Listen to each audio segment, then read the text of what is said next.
शहबाज शरीफ से मुतालिक daily mail के वजाहती बयान पर शहजाद अकबर का शदीद रद्द-ए-अमल। शहजाद अकबर ने लीगी रहनुमाओं के दावे की कली खोल दी। ट्वीट किया जब नैब मुल्जिम पर मुकदमात को चलाने के लिए तैयार ही नहीं तो डेली मेल क्या करता। माफी मांगने के दावे धोखे के सिवा कुछ नहीं। नैब ने शहबाज शरीफ को NRO 2 दे दिया। शहबाज शरीफ के खिलाफ मुकदमा चला ही नहीं, जिस पर डेली मेल को मजबूरन पीछे हटना पड़ा। शहबाज शरीफ ने मुकदमे पर अखबार से सेटलमेंट कर ली।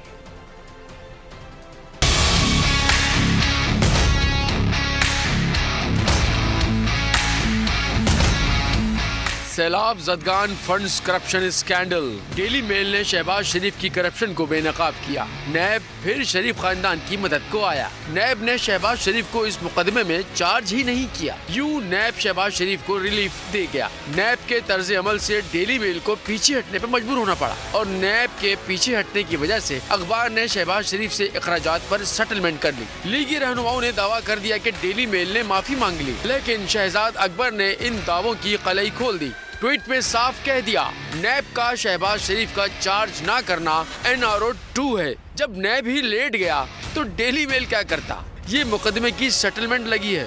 शहजाद अकबर ने मजीद कहा, वैसे खबर यह है कि शहबाज शरीफ ने पिछले हफ्ते अदालत की तरफ से आयद करदा जुर्माना भी अदा कर दिया है। अब कोई उनसे इस बात की तस्दीक कर ले।